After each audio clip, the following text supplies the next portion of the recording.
ایک دور ان پر ایسا بھی تو آیا کہ جبکہ وہ قادیانیت کے بہت ہی معتقد تھے،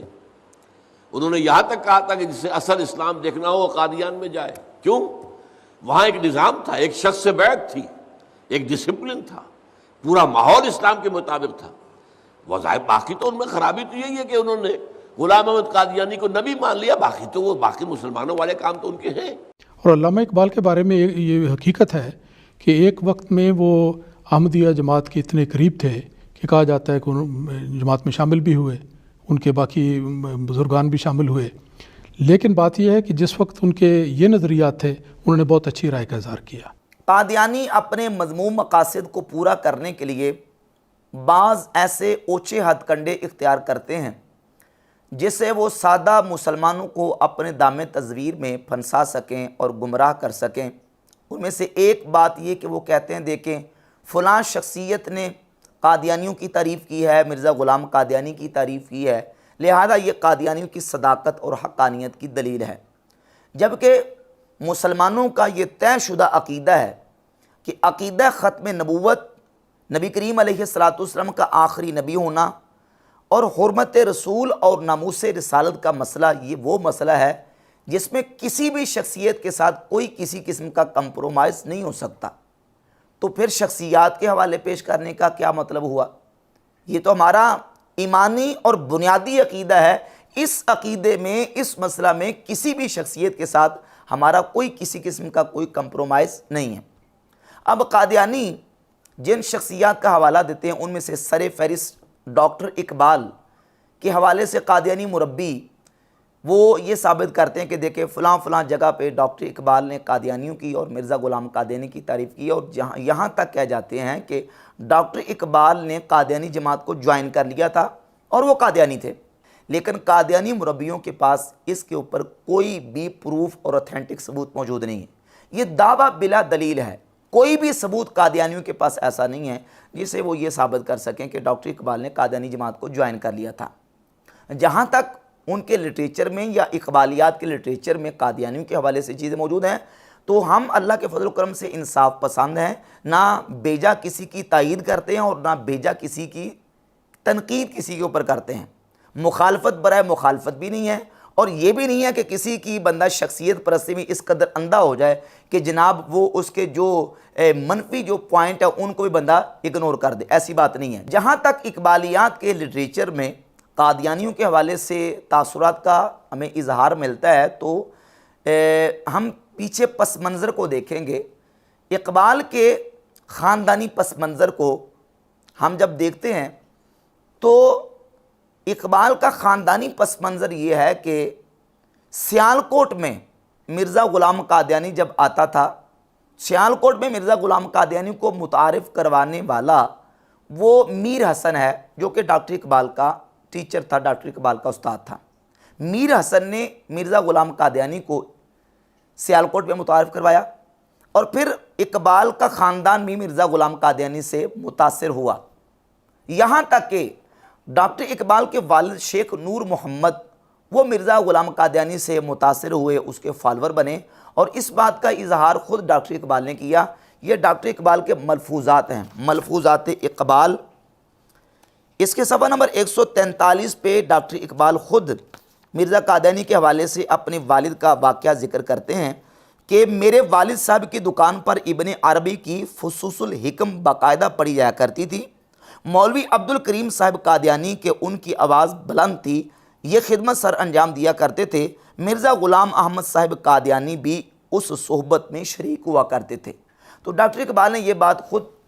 بیان کی ہے کہ میرے والد کی دکان پر ابن عربی کی فصوص الحکم پڑھی جایا کرتی تھی، اور اس صحبت میں غلام قادیانی مرزا بھی شریک ہوا کرتا تھا۔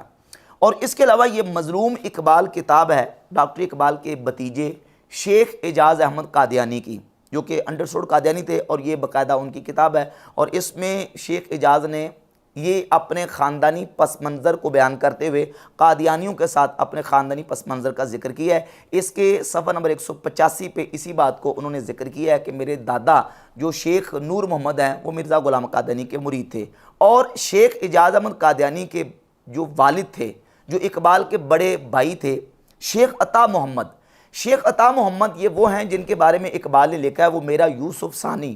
وہ شمع محفل عشق ہوئی ہے جس سے قرار جاں مجھ کو۔ یہ شیخ عطا محمد، اقبالیات کے ریسرچرز اور محققین سب متفق ہیں کہ شیخ عطا محمد جو ہے وہ مرزا غلام قادیانی کا مرید تھا اور قادیانی تھا، یہ بات طے شدہ ہے۔ اور مرزا غلام قادیانی کی کتابوں کا مجموعہ اور روحانی خزائن، اس کی جلد نمبر 11 میں مرزا غلام قادیانی نے اپنے 313 مخلص اصحاب کا جہاں ذکر کیا ہے، اس میں ڈاکٹر اقبال کے بڑے بھائی شیخ عطا محمد کا ذکر بھی موجود ہے۔ تو شیخ نور محمد ہوں یا شیخ عطا محمد ہوں، ان کا قادیانی ہونا تو ثابت ہے، لیکن ڈاکٹر اقبال کا مرزا غلام قادیانی کی بیعت کرنا اور پھر مرزا غلام قادیانی کی جماعت قادیانیہ میں شریک ہونا، اس کو جوائن کرنا، اس کا کوئی پروف اور اتھینٹک ثبوت موجود نہیں ہے۔ ہاں یہ ہے کہ ڈاکٹر اقبال کے کلام میں، ڈاکٹر اقبال کی کتابوں کے اندر ایسی چیزیں موجود ہیں کہ جس میں انہوں نے مرزا غلام قادیانی اور جو قادیانی جماعت ہے اس کے حوالے سے اپنے تاثرات کا اظہار کیا ہے۔ ان میں سے ایک ڈاکٹر اقبال کی کتاب ہے نظریہ توحید مطلق، جو کہ شیخ عبد الکریم الجیلی نے پیش کیا۔ یہ اقبال اکیڈمی پاکستان سے کتاب شائع ہوئی ہے، علامہ اقبال تقریریں، تحریریں اور بیانات، یعنی گورنمنٹ نے شائع کی ہے۔ اس کے صفحہ نمبر 103 پر یہ مقالہ موجود ہے۔ اس میں ڈاکٹر اقبال کے مرزا غلام قادیانی کے بارے میں تاثرات کا ذکر موجود ہے۔ وہ لکھتے ہیں کہ ایک نظریہ جس کو ہمیشہ اعلیٰ پایا کہ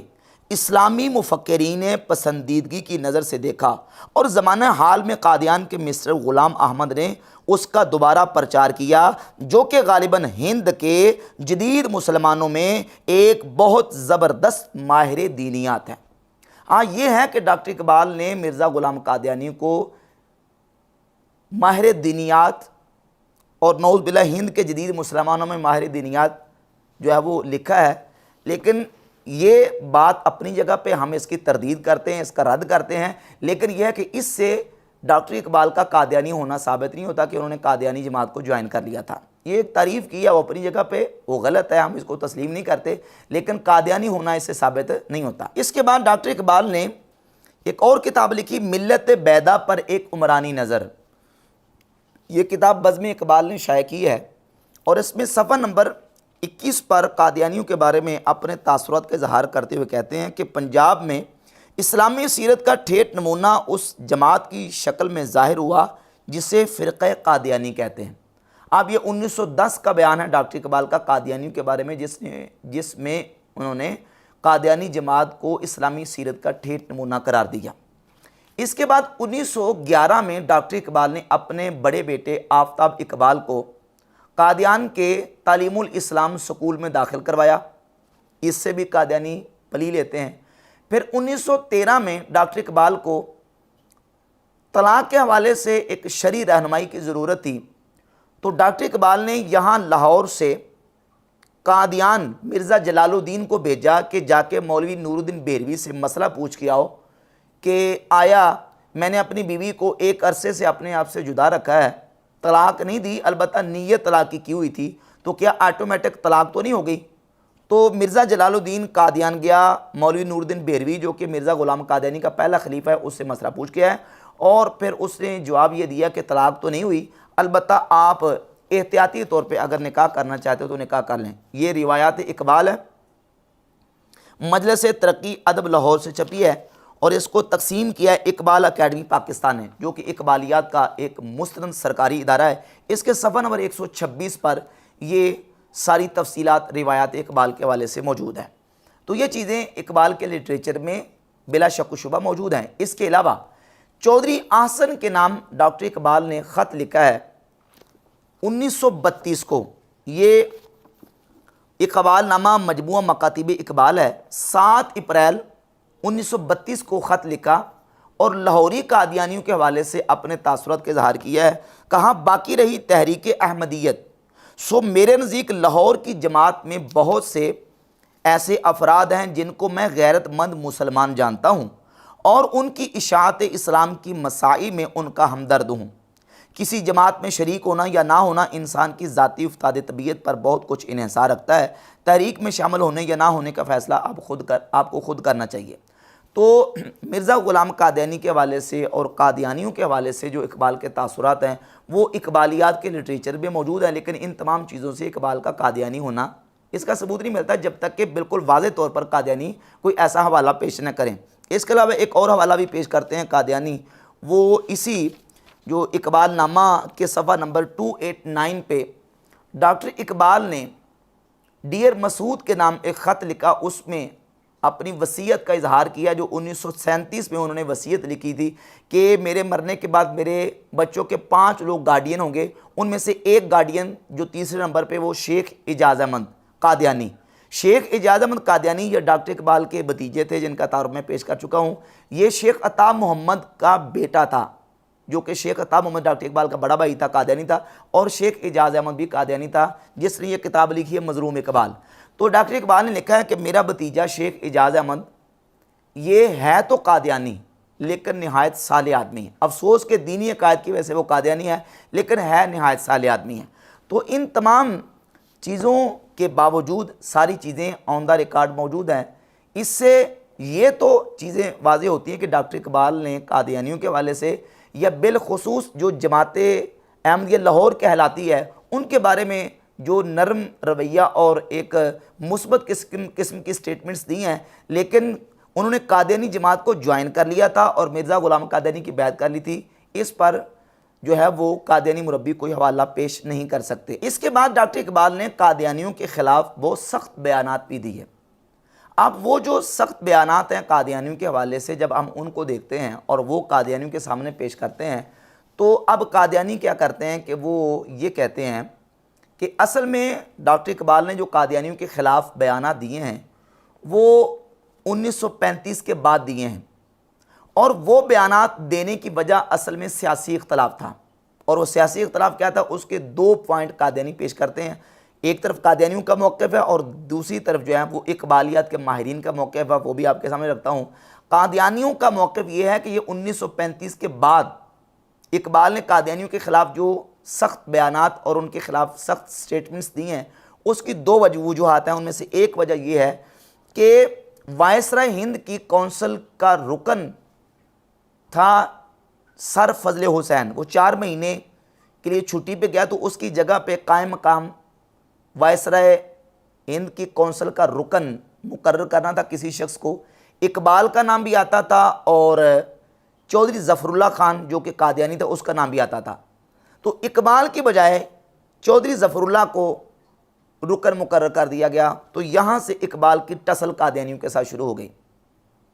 تو یہاں یہ ایک سیاسی اور انتظامی اختلاف چل پڑا جس کی وجہ سے اقبال نے پھر قادیانیوں کے خلاف سخت بیانات دینے شروع کر دیے، نمبر 1۔ اور نمبر 2 یہ کہ کشمیر کمیٹی کی صدارت کا اختلاف تھا۔ کشمیر کمیٹی کا صدر ان دنوں میں مرزا غلام قادیانی کا بیٹا بن گیا، اور دوسری طرف سے جماعت احرار اور عنایت اللہ شاہ بخاری اور دیگر یہ لوگ وہ اقبال کو کشمیر کمیٹی کا صدر بنانا چاہتے تھے، لیکن کشمیر کمیٹی کی صدارت جو ہے وہ قادیانیوں کے ہاتھ آ گئی، تو اس بنیاد پہ اقبال نے پھر قادیانیوں کی مخالفت شروع کر دی۔ تو یہ 2 وجوہات تھیں۔ اور دوسری طرف جو اقبالیات کے ماہرین اور ریسرچرز ہیں وہ کہتے ہیں کہ نہیں، یہ بیسک اختلاف نہیں ہے، اصل میں یہ ہے کہ اقبال قادیانیوں کے بارے میں جو نرم رویہ ایک عرصہ تک رکھتے رہے 1935 تک، تو اس کی بنیاد یہ تھی کہ اقبال کو قادیانیوں سے اچھے نتائج برآمد ہونے کی امید تھی۔ اس امید کی بنیاد پر ڈاکٹر اقبال نے قادیانیوں کے بارے میں اچھے تاثرات کا اور اچھی آراء کا اظہار کیا، لیکن 1935 میں جب ان پر یہ بات آشکار اور واضح ہو گئی کہ نہیں ان سے کوئی اسلام کو فائدہ نہیں ہو سکتا، تو پھر اقبال نے قادیانیوں کے خلاف سخت بیانات اور اپنا جو نظریہ تھا وہ بالکل واضح طور پہ ان کے خلاف دینا شروع کر دیا۔ 1935 کے بعد اقبال کا کوئی بھی بیان قادیانیوں کے حق میں یا ان کی حمایت میں نہیں ملتا۔ تو اس حوالے سے کچھ چیزیں قابل تحقیق ہیں۔ اقبالیات کے لٹریچر میں یہ چیزیں تو ملتی ہیں کہ قادیانی گروپ کے خلاف اقبال نے بیانات دیے ہیں، لیکن جماعت لاہوریہ جو ہے قادیانیوں کا دوسرا گروپ، ان کے بارے میں اقبال کا کوئی ایک بھی بیان اقبالیات کے لٹریچر میں نہیں ملتا، جبکہ اس کے برعکس یہ کلیات مکاتیب اقبال ہے، اس کی جلد نمبر 4 اور صفحہ نمبر 282 پہ ایک خط جماعت لاہوریہ کا جو بانی محمد علی ڈلہوزی ہے، جس کو مولوی محمد علی کہتے تھے، مرزا مولوی محمد علی، اس کے نام خط لکھا ہے اقبال نے 13 فروری 1936 کو، 35 کے بعد 13 فروری 1936 کو، اور اس میں یہ لکھا کہ ابھی اخبار انقلاب میں ڈاکٹر مرزا یعقوب بیگ صاحب مرحوم 12 فروری 1936 کے انتقال کی خبر پڑھ کر بہت رنج ہوا۔ وہ شرافت کا پیکر مجسم تھے اور فطرتاً بنی نوع انسان کے ہمدرد، خدا تعالیٰ ان کو غریق کی رحمت کرے، نعوذ باللہ تعالیٰ۔ اب یہ مرزا یعقوب بیگ کے حوالے سے جو اقبال نے محمد علی ڈلہوزی کے نام خط لکھا ہے، اس میں رحمت کی دعا بھی کی ہے۔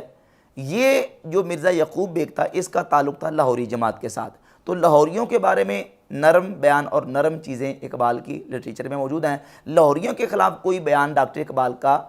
لٹریچر میں موجود نہیں ہے۔ بہرحال اس ساری تحقیق اور ساری دستاویزات کے بعد یہ بات پھر ذہن نشین کر لیں کہ جب ختم نبوت کی بات آئے، تحفظ ناموس رسالت کی بات آئے اور حرمت رسول کا مسئلہ آئے، اس میں کسی بھی شخصیت اور کسی پرسنالٹی کے ساتھ ہمارا کوئی کمپرومائز نہیں ہے۔ ہم نے دیکھنا ہے رسول اللہ صلی اللہ علیہ وآلہ وسلم کی ختم نبوت کو اور حضور کی حرمت اور ناموس رسالت کو۔ قادیانی کل بھی کافر تھے اور قادیانی آج بھی کافر ہیں۔ ان تمام حوالہ جات سے قادیانیوں کا جو ہے وہ مسلمان ہونا ثابت نہیں ہو جاتا۔